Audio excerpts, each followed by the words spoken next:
aumentando y se hace mucho más notorio. Bien, el esternón se articula con la clavícula hacia arriba, tiene una escotadura, una horquilla esternal, una escotadura, y se articula con la primera costilla. Las costillas tienen una parte ósea y una parte cartilaginosa. Esto es porque necesita mucha flexibilidad. Va a funcionar como un fuelle. ¿Saben lo que es un fuelle? Es lo que usamos para soplar, ¿no? Antes usamos para soplar las fogatas. Usan todavía los que trabajan con carbón y hacen el metal, lo ponen al rojo vivo y lo mantillan, ¿no? Ese es el fuelle. Este es un fuelle que con el movimiento muscular va a hacer que se abran las costillas y entre aire por succión de vacío. Y otros músculos van a apretarlo para que se vacíe. Esa es la mecánica respiratoria. Se infla y se desinfla. Bien, se articula entonces con todas las porciones cartilaginosas o cartílagos costales. Son articulaciones bastante móviles, son sinoviales, tienen bastante movilidad, las costillas son bastante flexibles, y mientras más joven es la persona, son más flexibles todavía. En un bebé podemos apretar y es planito el bebé. En cambio, en un viejito ya la parte ósea es mucho más dura. Y tenemos que respetar ya la mecánica. ¿Cuál es la mecánica? Cuando las costillas descienden, se cierra, se hace más pequeño el tórax. Y cuando las costillas suben, se abre el tórax. Entonces, inhalar es suspender las costillas. Exhalar es hacer que desciendan. Esa es la mecánica ventiladora. Bien, esta parte de la articulación con las costillas a veces puede dañarse por un mal movimiento, incluso puede llegar a romper y puede generar dolores crónicos. Sí, puede llegar a generar dolores crónicos, pero simplemente el tórax no se puede llegar a enyesar cuando hay una fractura. Así que lo que se hace, si es muy grave la fractura, involucra hueso, se ponen tornillos. Se pone una planchita y tornillos. O, si no es tan grave, se le pone una faja. Una faja para tratar de inmovilizar el hueso que no esté separado, ¿no? Que esté en contacto, y con eso pueda soldar. Hacia atrás dijimos la columna vertebral, tiene su articulación, cada costilla se articula en dos puntos. Dos puntos. Tiene su cabeza, cada costilla tiene un cuello, tiene un tubérculo. Este tubérculo y la cabeza son las que se articulan con las vértebras. Tiene un ángulo y un cuerpo. Tenemos 12 costillas. Sin embargo, esto no es ley. A veces algunas personas tienen alguna costilla extra que puede generar dolores, sobre todo cuando es en el cuello. Algunos tienen la séptima vertebral, la séptima cervical, tienen una costilla o dos, a veces. Y eso puede generar dolores crónicos. A veces hacia abajo, en la primera lumbar, algunos tienen algún vestigio de otra costilla flotante, que no puede, es lo menos frecuente, por lo tanto, no nos debe llamar mucho la atención. Lo que nos debe llamar la atención es lo más frecuente, lo que siempre vamos a ver en todos, eso es lo que tenemos que estudiar. Las cosas inconstantes casi no nos interesan mucho. Bien, el esternón, dijimos con su manubrio, sus escotaduras para sus articulaciones, aquí está la escotadura costal para la clavícula, ahí está el ángulo esternal, ángulo de Lewis, le dicen. Actualmente ya hay una nomenclatura internacional en anatomía. Quiere decir que todas las piezas anatómicas ya tienen su nombre internacional, que está en latín, y tiene su traducción al español. Y ya no deberían utilizarse los epónimos. El ángulo de Lewis, por ejemplo. ¿Quién será ese Lewis? Es que era algún anatomista que se llamó hace cientos de años. Pero algunos docentes le daban demasiada importancia. Hay partes que tienen hasta 6 nombres. 6 nombres de anatomistas que ya se han muerto hace siglos. Y lo pasábamos buscando esa información, porque no se te ponían los exámenes eso. Y buscando esa información, en vez de aprender cosas útiles, andábamos buscando nombrecitos raros. Entonces ya no deberíamos. Si alguna vez algún docente les pone muchas cosas así, recuérdenles que hay una nomenclatura internacional, que en base a eso ustedes tienen que ser evaluados. Ese es el ángulo external. Y miren, ahí está otra escrotadura para otra articulación, para la segunda costilla. Luego tenemos más escrotaduras para más articulaciones.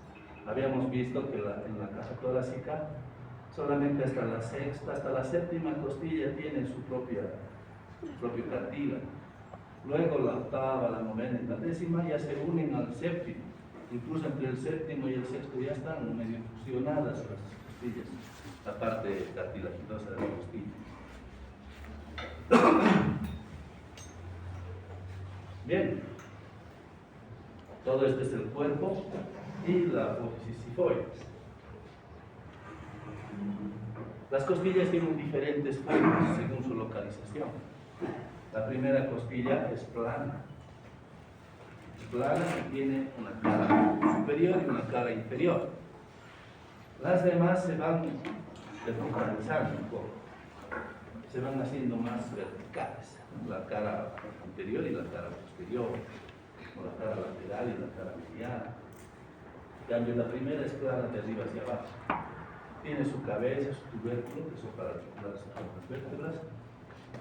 Tiene también algunas estructuras, algunos tubérculos, algunas cosas donde se adosan músculos, ligamentos, tendones. Vamos a ver un poco más adelante.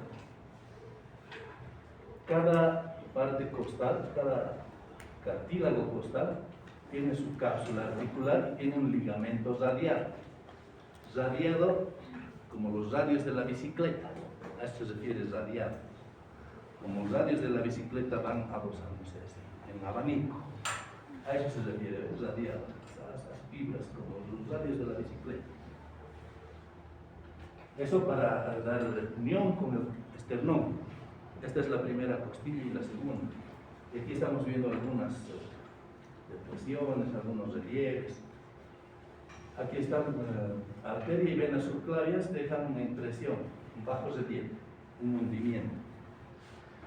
En cambio, este tubérculo del músculo escaleno anterior es un relieve más bien, donde se inserta el escaleno anterior.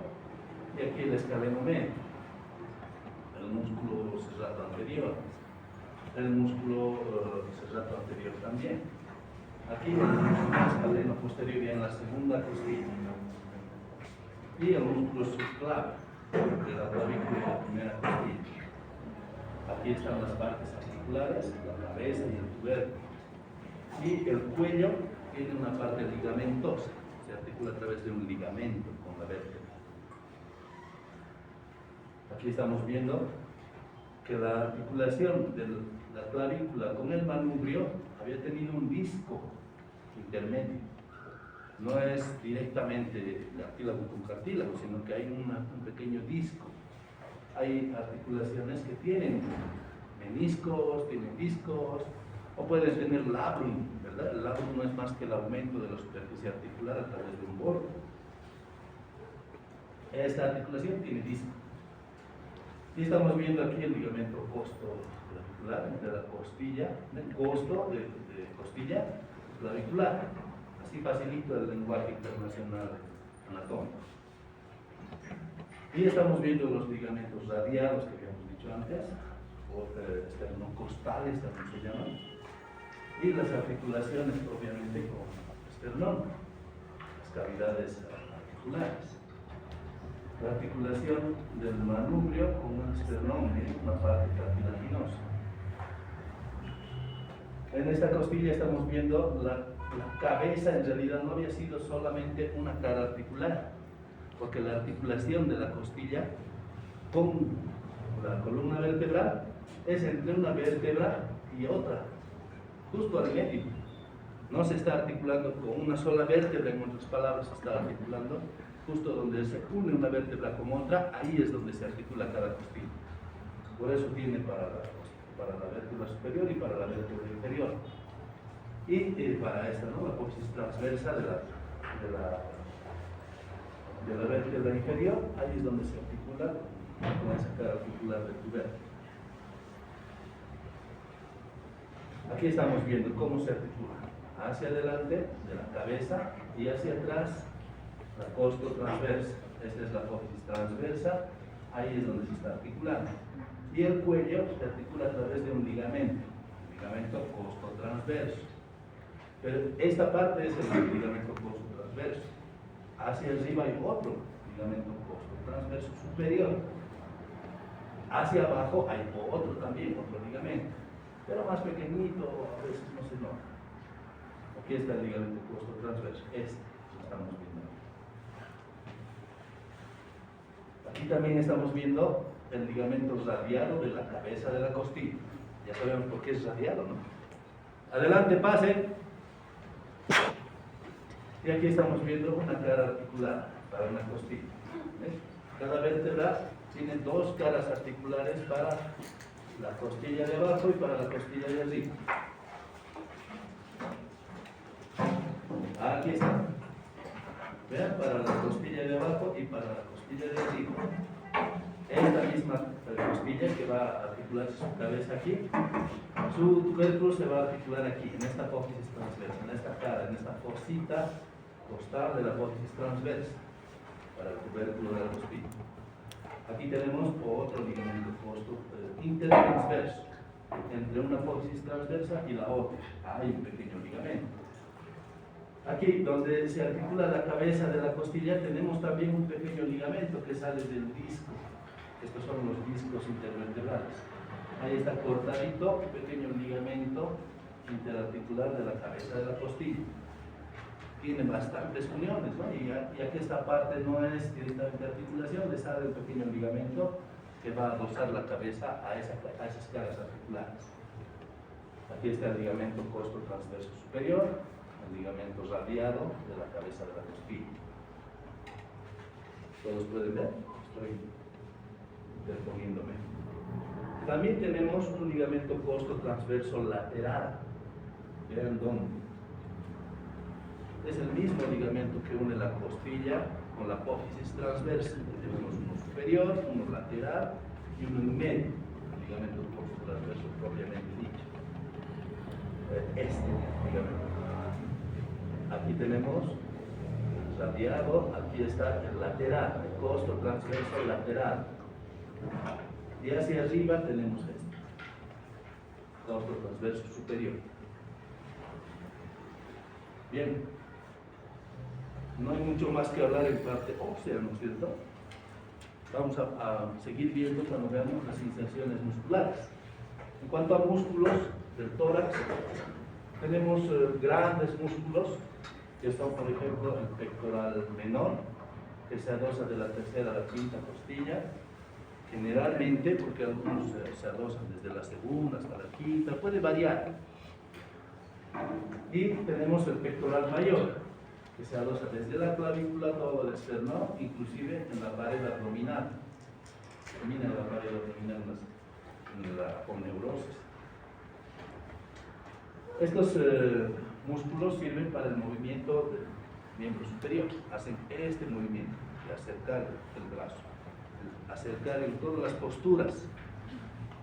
Tiene como abanico ramas como abanico tiene, y eso permite este movimiento hacia arriba, hacia el medio, hacia abajo. Por eso el pesista que trabaja los músculos pectorales dice: voy a hacer pecho alto, dice, no, se va a la camilla y hace así, hacia arriba. Ahora voy a hacer pecho bajo, dice, una camilla donde al revés se voltea cabeza abajo y hace esta operación hacia abajo. Ahora pecho normal, dice, y se acuesta y hace esta operación, press de banco. Es porque está trabajando esta parte superior, esta parte media y esta parte inferior. No trabaja todo el músculo al mismo tiempo, trabajan dependiendo del movimiento que hagamos. También podemos ver aquí el serrato anterior, las digitaciones, que puede llegar hasta la 9ª costilla. Son digitaciones del músculo serrato anterior que inicia en el borde medial del del omóplato. Ese músculo tiene que ver con la anteriorización del omóplato, ¿no? Para proyectar hacia adelante el brazo. Pero no es el único serrato. Atrás, en la parte posterior, tenemos un serrato posterior superior y un serrato posterior inferior. El superior eleva las costillas, el inferior las desciende. Aquí hay una imagen más esquemática: pectoral menor, pectoral mayor. Miren, el pectoral mayor no es así bonito como lo entrenan los pesistas. Los pesistas no entrenan todo el músculo pectoral, solamente entrenan esta parte media y superior. Los que entrenan la parte inferior se les deforma. No es tan bonito como se ve a Schwarzenegger con un pectoral así recto y cuadrado. Cuando se entrena todo el músculo es otra forma, en abanico, diferente, y es medio fibroso y medio raro, no es dinámico. Por eso solo entrenan este pectoral, la parte media y la parte superior. Entre costillas también tenemos músculos. Los músculos intercostales. Tenemos 3 capas musculares entre costillas. Y tenemos un intercostal externo, un intercostal interno, que está en medio. No hay intercostal medio, por si acaso. A veces en el examen pone el músculo intercostal medio y es una tomada de pelo. No hay. Lo que tenemos es el externo, el interno, y más adentro tenemos el íntimo. Esas son las 3 capas. No sé cuál habrá sido el criterio para darle sus nombres. Yo le diría externo, interno y medio, yo diría, ¿no? Porque son 3. Pero alguien le ha dado la gana de decir externo, interno, íntimo.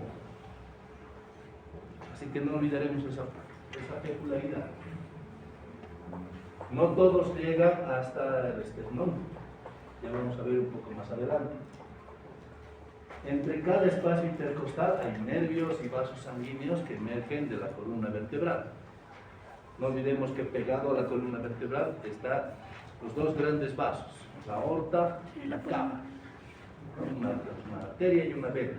Entonces, toda esa irrigación que va a venir por aquí viene de la aorta y de la cava, o en el tórax, en todo caso, viene de la ácidos. Vamos a ver más adelante.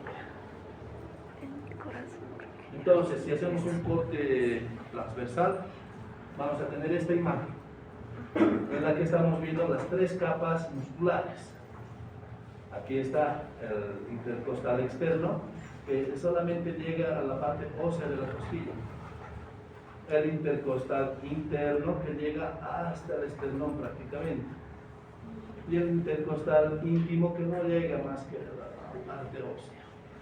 No llega hasta el fondo, no cubre todo.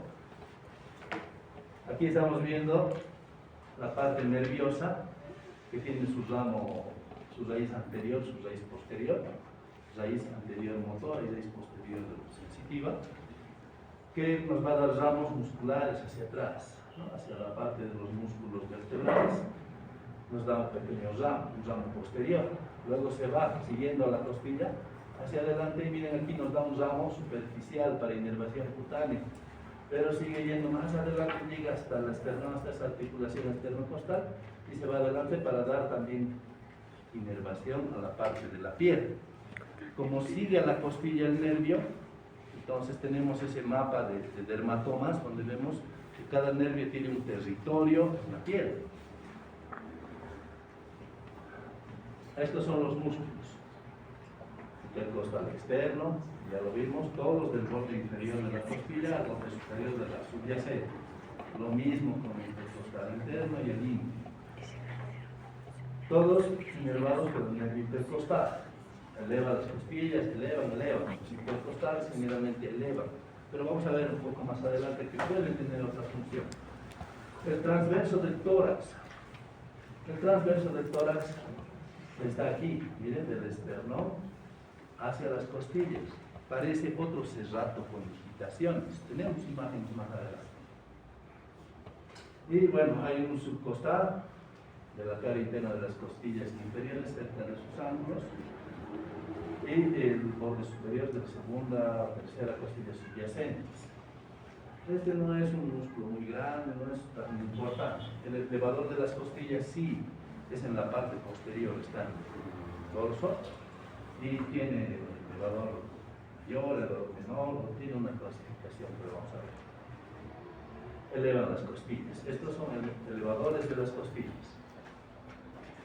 Y aquí está, de la primera costilla, los músculos escalenos.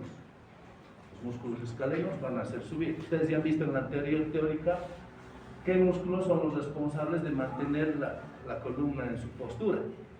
Que la columna, al ser huesos encadenados, ¿qué es lo que no hace? ¿Por qué se mantiene así? ¿Por qué no se cae de un lado a otro lado? Si son huesos articulados y son móviles. Simplemente son músculos que están haciendo tensión de un lado y tensión del otro y lo mantienen recto. Porque están haciendo tensión permanente, igual de adelante y hacia atrás, hacen tensión y lo mantienen así, en una postura erecta. Entonces, gracias a esos músculos, los escalenos pueden soportar el peso de las costillas. Luego, entre una costilla y otra, ya tenemos más músculos. Y así está soportado. Ahora miren, adentro, esta es una visión desde adentro, tenemos el transverso del tórax con digitaciones entre el cuerpo del esternón y las costillas. Ahora, si imaginamos cuál es la función, es fácil, ¿no? Cuando se contraiga este, va a descender las costillas. Esa es su función, y habíamos dicho, descender las costillas es exhalar aire. Elevar las costillas es inhalar aire. Por eso es importante que función junta. Por si acaso, les puedo pasar las diapositivas, no tengan problema en tomar apuntes o algo. Si quieren graben, no hay problema. Aquí está, ¿no? Transverso, músculo transverso del tórax, con sus digitaciones. Y aquí están las capas que dijimos. Con cada, entre una costilla y otra, hay nervio, arteria y vena. Y vaso linfático. Aquí estamos viendo la columna con sus cadenas simpáticas y sus ramos intercostales que van hasta adelante. Aquí estamos viendo un ramo de arteria, que es la torácica interna, que se van a dar ramitos para cada intercostal. Y se van a estomosar con estos ramos que da directamente la aorta. Maria interna también le llaman. Entonces, músculos intercostales externos, internos, íntimos. Aquí están las acciones, músculos activos para la respiración y casi todos son para la respiración. Estos, ¿no? Los intercostales. Aquí está el elevador de las costillas, que es posterior. Aquí está en la columna, en la articulación de la columna con la costilla. El subcostal, que está entre la pleura parietal de las extremidades posteriores y los músculos intercostales íntimos. Son como prolongaciones de ese músculo intercostal. Y el transverso del tórax, que ya lo vimos que sirve para descender las costillas. También puede haber, bueno, aquí están, ¿no? Los elevadores de las costillas. Esta es la columna vertebral y ahí están, ¿no? Para elevar las costillas, para inhalar. También hay una inconstancia, ¿no? Este músculo esternal. No todos lo tenemos, la teoría dice más o menos el 5% de las personas lo tienen. Y no se les reconoce ninguna función. Se supone que es para inhalar, para elevar las costillas. Pero su forma puede ser variada. Esta es la forma más común, pero puede ser en X, puede ser digitado, puede tener muchas inconstancias. Por eso no se lo estudia mucho. Pero este suele ser uno de los mayores causantes de dolor precordial. Un dolor external. Y siente dolor al paciente, le tocas, le duele. ¿Por qué? Este músculo inflamado. Bien, hacia abajo tenemos una pared muscular que separa el tórax, separa del abdomen. Esta pared muscular, músculo fibrosa, es el diafragma. El diafragma es el principal músculo inspirador, porque cuando baja el diafragma se aumenta la cavidad torácica. Eso succiona, hace una presión de vacío que llena los pulmones de aire. El principal músculo inspirador, el diafragma, y tiene una parte muscular y una parte tendinosa y tiene algunos orificios por donde pasan algunas estructuras. La parte muscular tiene sus porciones, ¿no? Sus pilares, el pilar izquierdo, el pilar derecho, que se unen a la columna. Y también hay músculos que pertenecen a la parte posterior del abdomen, que es el cuadrado lumbar y el músculo psoas mayor, que genera estas formas, ¿no? Estos ligamentos arqueados, por donde pasan esos músculos, el músculo psoas, el cuadrado lumbar. Aquí estamos viendo por donde pasa la aorta, también forma un hiato. Hay un ligamento arqueado que forma un hiato. Hiato es una entrada, un orificio de comunicación. Y aquí estamos viendo otro hiato, que es el hiato esofágico, formado por el pilar derecho sobre todo, ¿no? Que lo envuelve un poco. Por ahí pasa el esófago. Y también otro orificio para la vena cava. Esta es una vista del diafragma, donde estamos viendo justo lo que dijimos, ¿no? Miren, este borde pertenece a la pleura parietal y al pericardio parietal. Esta separación, pericardio hasta el lado pleura, donde están los pulmones, corazón. Por lo tanto, ahí está la vena cava. Aquí tenemos el esófago, ¿ya? Son orificios que están perforando el diafragma. Y la aorta. Esos son los grandes orificios. ¿Qué pasa? Hacia atrás habíamos visto que hay orificios musculares, pero los que suelen complicarse son sobre todo el del esófago, este hiato esofágico. Suele protruirse el abdomen, el estómago hacia arriba. A eso se llama hernia de hiato. Y bien, todo el centro les dicen foliolos, ¿no? Estas partes tendinosas, fibrosas, y todo irradiado por porciones musculares que sirven para descender el diafragma. Esta es una vista desde abajo hacia arriba. Vemos el foramen de la cava, vemos el hiato esofágico, aquí está la aorta, y miren cómo de la aorta salen esas ramas, ¿no? Las ramas frénicas. Todo lo que está relacionado con el diafragma se llama frénico. El nervio frénico, aquí está llegando el nervio frénico, el izquierdo y el derecho. Y está dando todas sus ramas para inervar este músculo, el nervio frénico. Aquí está el psoas mayor y el cuadrado lumbar, que están pasando a través del diafragma también, y provocando esos arcos tendinosos. Una imagen más bonita. Aquí está el hiato esofágico, aquí está la cava, este es el orificio de la cava, del esófago. Ahora miren, este es el pilar derecho, pilar izquierdo. Estamos mirando desde abajo al paciente así, es derecho. Miren, el pilar derecho se está dividiendo para darle espacio al hiato esofágico. El pilar derecho son fibras del pilar derecho. Y por debajo de este lado, aquí se ven mucho mejor los músculos, ¿no? Cuadrado lumbar y el psoas. Aquí se ven esos huecos que cuando retiramos los músculos, los arcos tendinosos que nos dejan. Y aquí estamos viendo un pequeño triángulo rumbo costal. No es más que ligamento, ¿no? Es ligamento que no tiene fibras musculares. Hacia adelante tenemos otro pequeño ligamento así parecido a este. Aquí en los bordecitos también suele haber esos ligamentos. Entre cada costilla también suele haber. Algunos detalles de las aberturas del diafragma. El hiato aórtico, entre los pilares izquierdo y derecho, por donde pasa la aorta y el conducto torácico.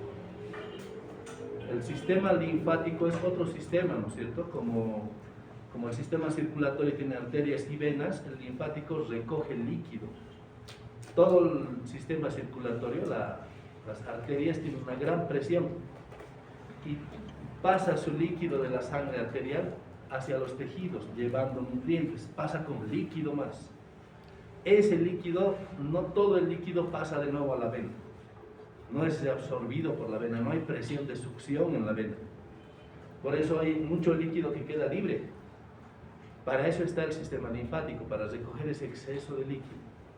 Donde no funciona el sistema linfático se acumula líquido bastante. En la filariasis, por ejemplo, que es una parasitosis que le gusta justo ir al sistema linfático, tenemos piernas así enormes hinchadas. ¿Han visto? Elefantiasis, le dicen. Eso es porque ya no recoge líquido, entonces retiene la piel el líquido y empieza a exudarlo. Sale a través de la piel un líquido amarillento y el paciente tiene que vendarse. El hiato esofágico, que es la porción muscular del pilar derecho, por donde pasa el esófago, el tronco vagal anterior, el tronco vagal posterior.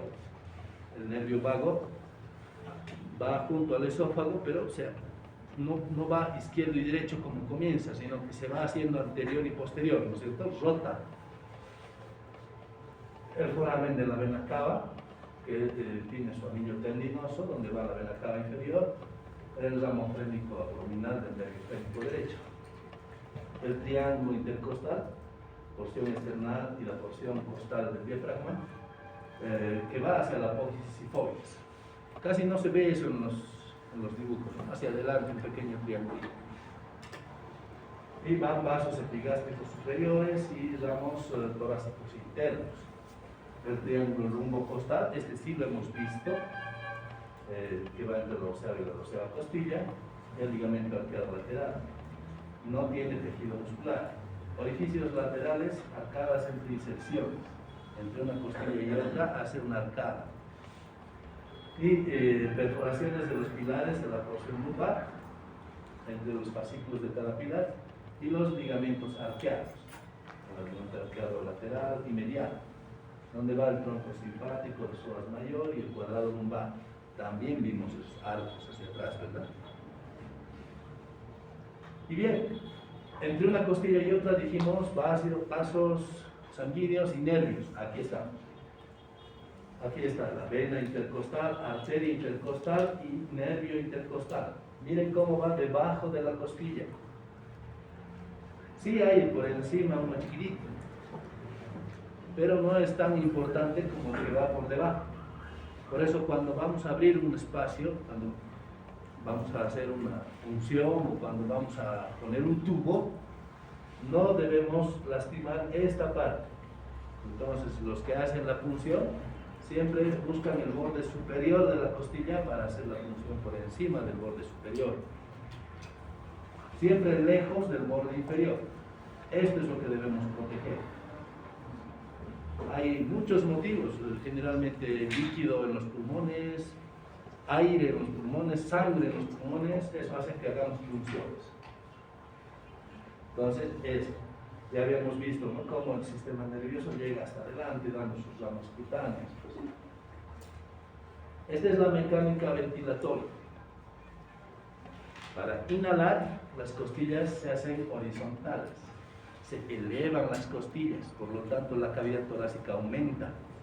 Y eso significa que por succión de vacío metemos aire. Y para exhalar, para la expiración, las costillas descienden. Algunas enfermedades que ocupan el pulmón, digamos neumonías severas, donde se ha llenado de flemas el pulmón, una placa de rayos X la vamos a ver así. Los asmáticos, el asma hace que los bronquios se cierren, así que queda aire retenido. Vamos a ver esto, tórax imponente, costillas horizontalizadas. Y bueno, cuando ustedes estén en el tercer año y vean la semiología del tórax, van a ver los movimientos de amplexión y amplexación, que no es más que la distensibilidad del tórax. Por un lado tenemos los músculos de la expiración, aquí estamos viendo intercostales, y los escalenos, accesorios, no siempre se los utiliza. El más utilizado para la inspiración es el diafragma, y para la expiración, miren, aquí hay otro de los intercostales internos, pueden ayudar para descender las costillas, el abdomen también, el recto del abdomen, los músculos abdominales también. Eso suele ayudar a descender las costillas, para exhalar. Aquí tenemos el sistema sanguíneo que parte de la aorta arterial y va a dar sus ramas, ¿no es cierto? Habíamos dicho de la subclavia, esa torácica interna, y la axilar, la torácica lateral, que son los más grandes. Luego hay pequeños ramitos. En cambio, en el sistema venoso, vemos que hacia arriba tenemos la cava superior y hacia abajo la cava inferior. ¿Qué hay en medio? En medio está la aurícula derecha. O sea que esto no está así separado, sino que aquí hay una aurícula derecha, que es donde se llena la sangre para ser bombeada hacia el pulmón. Por detrás, en el tórax, está la ácigos. La ácigos está al lado derecho y se une entre la cava inferior y la superior. Y todas las intercostales drenan ahí. Pero las del lado izquierdo drenan hacia la hemiácigos hacia abajo y la ácigos accesoria hacia arriba. Hemiácigos hacia abajo, hemiácigos accesoria hacia arriba. Y bueno, aquí está el conducto torácico, que es el que lleva la linfa, el sistema linfático. Finalmente, de todo el abdomen y de miembros inferiores se reúne la linfa en esta gran cisterna. Y de la cisterna, miren, va hacia el lado izquierdo, hacia el ángulo yugulus subclavio. Esta es una vena subclavia y esta es una vena yugular. Ahí hacen una forma de un ángulo de la yugular y la subclavia. Justo ahí va. Y se drena todo ese conducto torácico, todo ese kilo, esa linfa. Hacia el otro ángulo yugulus subclavio también hay drenaje. ¿Ven? Aquí se ve. Pero ya no es tal cantidad como lo hace al lado izquierdo. Ya no es todo este conducto torácico que va en miembros inferiores, abdomen, recogiendo. Ya es solamente una porción torácica. En cuanto al sistema nervioso, sistema simpático, cadena ganglionar simpática, que va a dar todo su plexo, todo un enredo. Y en cuanto al sistema parasimpático, es el nervio vago. En el tórax, el representante del sistema parasimpático es el nervio vago, hasta parte del abdomen. Pero la parte final del abdomen, la mitad del intestino, del colon descendente, el recto y todo el periné, toda esa parte inferior ya es el nervio pudendo, el representante del sistema parasimpático. ¿Qué más encontramos en el tórax? Encontramos piel, grasa y glándulas mamarias. Glándulas mamarias tenemos presentes tanto en el varón como en la mujer. Hay cáncer de mama en mujeres, también hay en varones. Por si acaso, no estamos libres. ¿Cómo es la glándula mamaria? Simplemente son lóbulos, lobillos de tejido glandular que se producen leche y la secretan a través de sus conductos galactóforos. Y miren, esto es lo importante, el seno galactóforo son dilataciones de sus conductos que corresponden a la areola. Miren, la areola es esta, y el pezón es simplemente una papila donde tiene orificios para drenar lo que juntan estos conductos. Entonces el bebé, cuando agarra solamente el pezón de la mamá, no va a poder succionar bien la leche, apenas poquito va a jalar. El bebé tiene que agarrar toda la areola para exprimir estos senos galactóforos. Con un movimiento de su boquita va a exprimirlos, y eso sí le va a proporcionar leche. Por eso la postura al lactar, labio inferior evertido, ¿no? Labio inferior abierto y agarrando toda la areola del bebé. Esa es la forma. Ustedes a toditos les van a poner a capacitar a las madres cuando estén en hospitales, en centros. Enseñen a esa mamá cómo se debe lactar. Y si ustedes no saben, ¿qué cosa van a enseñar? Entonces el bebé tiene que abrir grande su boca, el labio inferior evertido, así, hacia afuera. Y tiene que agarrar toda la areola. La areola tiene que exprimir. Igual cuando una mamá quiere drenar su leche, no sirve que se jale el pezón. No sirve, en vano va a jalarse el pezón, se va a lastimar. Toda la areola tiene que agarrar y exprimir. Estos senos galactóforos tienen que vaciar. Ese es el verdadero bombeo que hace. Bien, tenemos la papila o pezón. Miren, la glándula mamaria es mucho tejido graso que está ahí gracias a las hormonas femeninas que hacen que se vaya a ese lado la grasa. También tenemos ligamentos suspensorios. Estos ligamentos son los que se van a aflojar, la piel misma es la que se va a aflojar con el embarazo. El embarazo va a preparar a las glándulas mamarias para que den leche. Entonces se va a dilatar, va a crecer y se va a aflojar. Y luego de haber dado el lactar, cuando ya termine, ese bebé tenga más de 2 años, todo esto va a quedar ensanchado y flácido, los ligamentos también. No hay forma, sí hay algunas cremas que ayudan a contraer un poco, pero no hay una forma de recuperar. Es el embarazo lo que arruina la forma, la estética, no el darle lactar. Por si acaso algunas mujeres piensan que no deben dar de lactar a su bebé para no perder sus pechos, pero están equivocadas. Es el embarazo lo que les arruina, no la lactancia. La lactancia es bien importante para el bebé. No le das lactancia, le estás arruinando su salud. Entonces, ligamentos, ¿ven? Estos ligamentos suspensorios, ahí están. Y mucho tejido graso. Ese tejido graso también es lo que pierden después de la lactancia. Eso sí se pierde, se convierte en leche.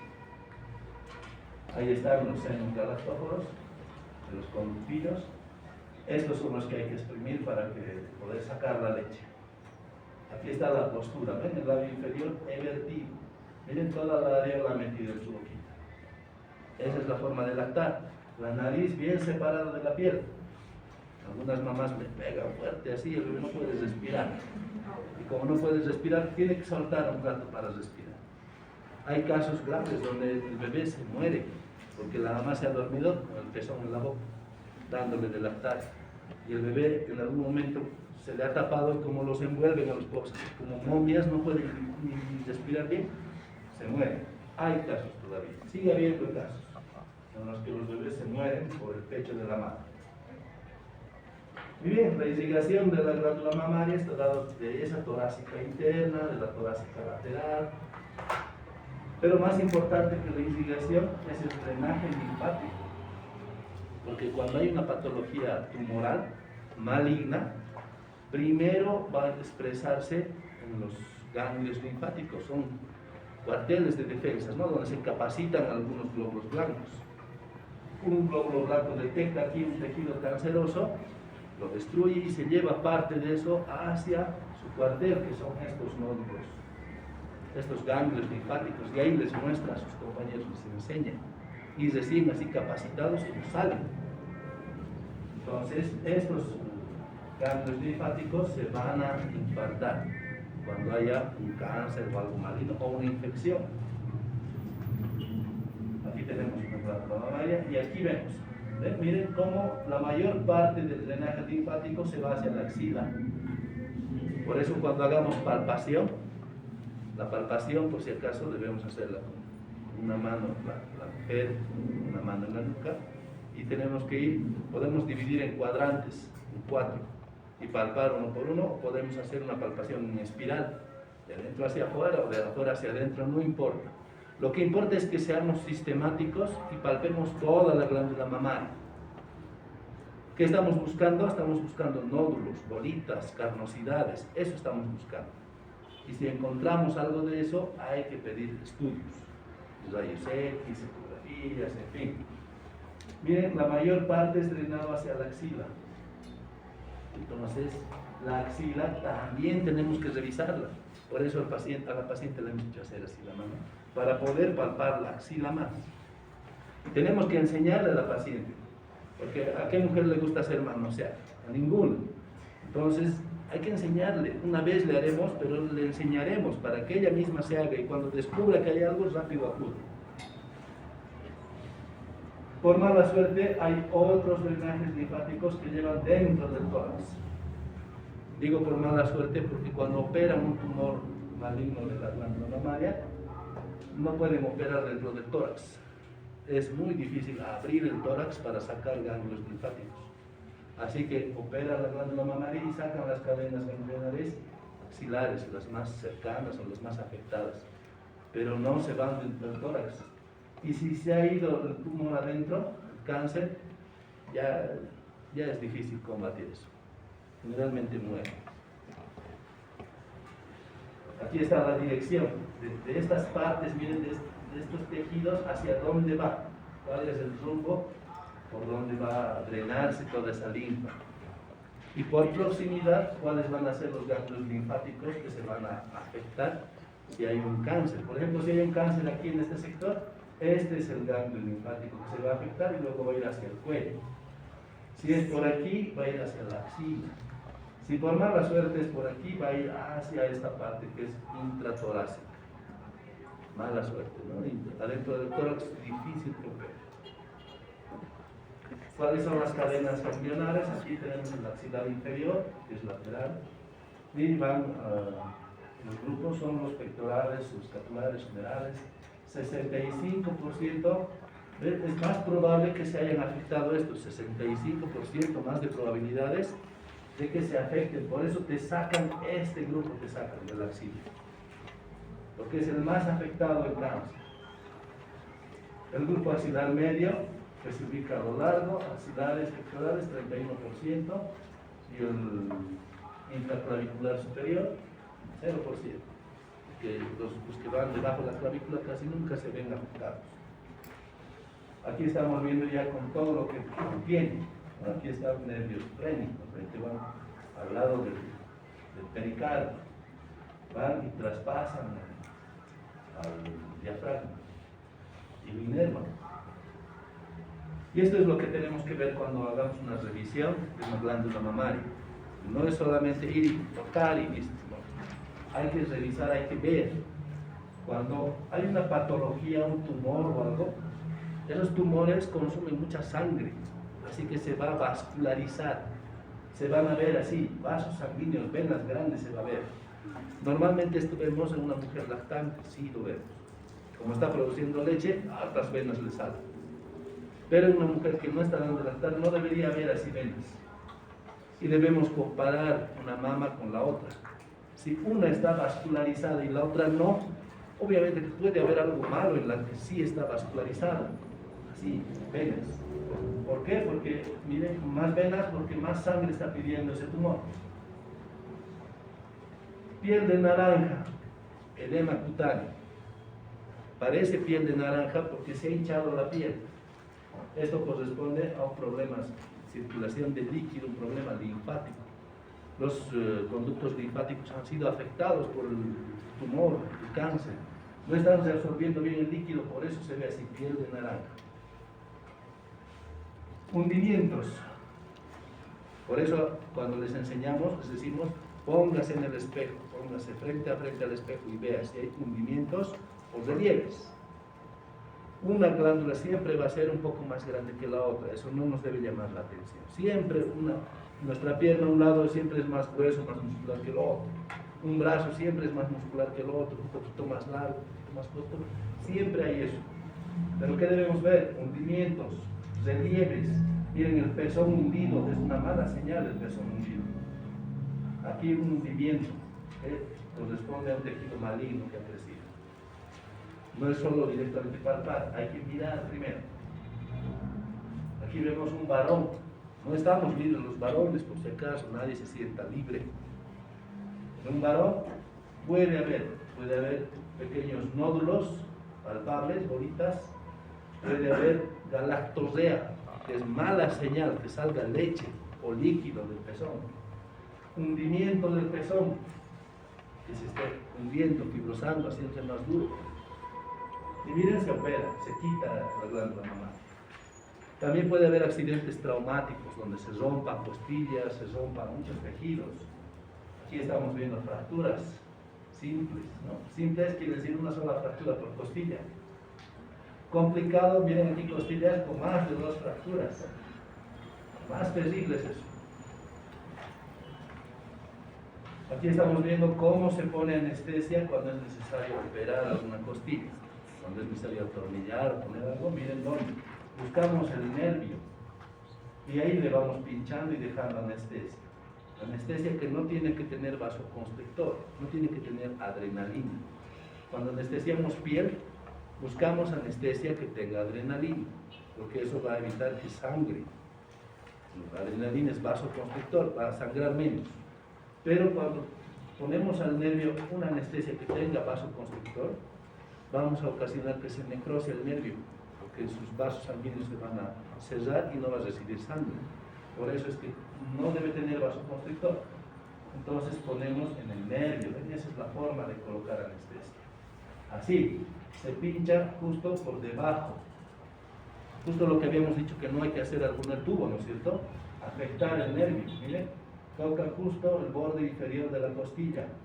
Y luego recién angulan la jeringa para llegar al nervio. Esa es la manera. A esto le dicen respiración torácica o aleteo torácico. Cuando ha habido fracturas complejas, al inhalar el paciente, cuando mete aire, se hunde ese lugar que se ha fracturado. Y eso es muy mala señal, porque el paciente no está logrando meter aire. Aunque trata de inflar, ese lugar que está roto se hunde, porque las costillas están rotas. Y cuando exhala y trata de botar el aire que está en el pulmón, se infla. Respiración paradójica, aleteo torácico.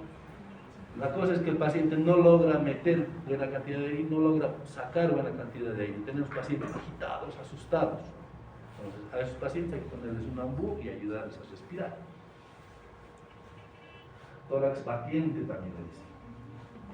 Cuando hay una herida penetrante, una puñalada, un balazo, o algún bronquio se ha roto, puede entrar aire a la cavidad pleural. Neumotórax se llama eso. Y generalmente en el segundo espacio intercostal hacen un pequeño corte y meten un tubo para sacar aire del tórax. Arriba es el tubo para sacar líquido o sangre abajo en el quinto o sexto espacio intercostal. Aquí está sangre. ¿Qué ha pasado? Tal vez un accidente de tránsito, tuberculosis o algo que ha roto un vaso sanguíneo, se ha llenado de sangre. No siempre es sangre, a veces es líquido, un derrame pleural, o puede ser pus en piel. Pus se llama piel. Y el paciente no puede respirar. Cuando tenemos aire, miren, todo el eje se desvía hacia el lado del pulmón sano. Y el paciente no puede meter aire, ya está lleno su tórax hinchado y no puede, y se desespera y finalmente muere. Entonces, ¿qué hacemos? Hacemos una pequeña punción. Metemos una bránula y ahí vamos tapando, ¿no? Un guantecito le puede poner, un dedillo, para que el paciente contenga el aire y vamos a sentir que sale aire por la aguja. Y luego tapamos para que respire un rato. Luego le decimos, otra vez contiene aire y vamos a sentir que sale aire del tórax. Otra vez vamos a tapar y recién va a poder respirar. Esto generalmente se deja a través de una válvula de agua para que vaya saliendo durante 2 o 3 días, a veces más tiempo. Otra patología del tórax, el dolor torácico cardíaco. Todo lo que duele en el tórax, por si acaso, no es siempre el corazón. Puede ser el esófago que me está doliendo, pero el esófago está por detrás del corazón, así que al paciente va a decir, me duele el corazón. Pero en realidad es el esófago. ¿Cómo nos damos cuenta? El dolor cardíaco sube por el cuello hacia el lado izquierdo, se irradia sobre todo hacia el brazo izquierdo, se irradia la cara medial del brazo izquierdo y un poquito se irradia hacia el otro brazo y hacia abajo. Ese es un dolor cardíaco. Y dice, me duele cuando hago esfuerzo, al subir gradas me duele más. Ese es un dolor cardíaco, angina de pecho.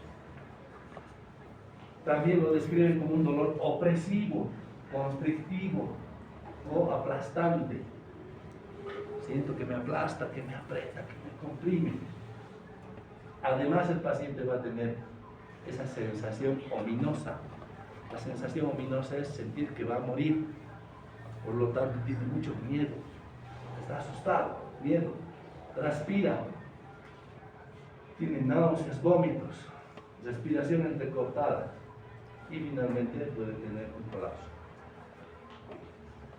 También puede haber deformidades en el tórax. Son bastante frecuentes. El tórax así hundido se llama pectus excavatum.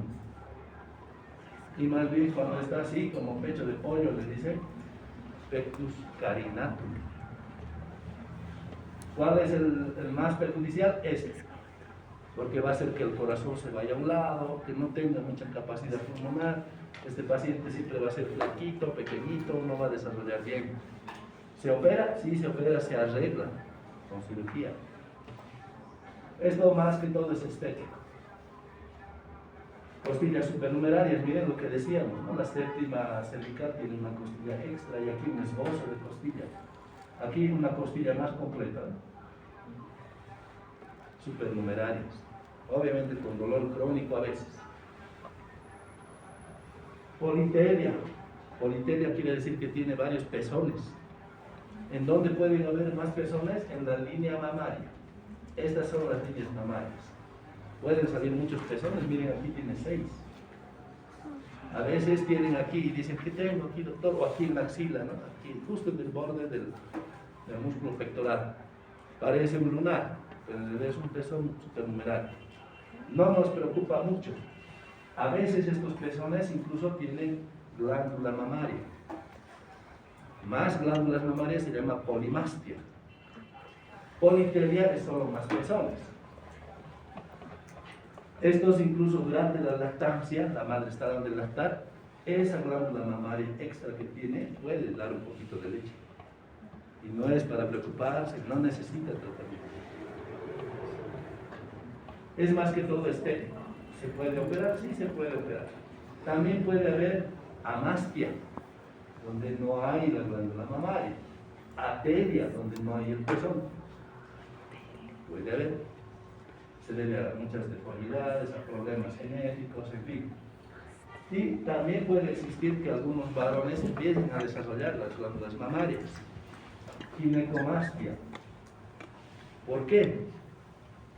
Puede ocurrir en fisiculturistas que se inyectan mucha testosterona. Luego, cuando dejan de usar la testosterona, su cuerpo ya no la produce. Porque las células que producían testosterona se han achicado, han reducido y ya no tienen esas células. Todo lo que el cuerpo no necesita los reabsorbe. ¿Han visto esos enyesados, niños? Cuando le quitan el yeso, ese brazo es delgadito, ¿no? No es igual que el otro brazo, está más delgado, más débil, porque el cuerpo ha reabsorbido ese músculo. Lo que no utilizamos, el cuerpo lo reabsorbe.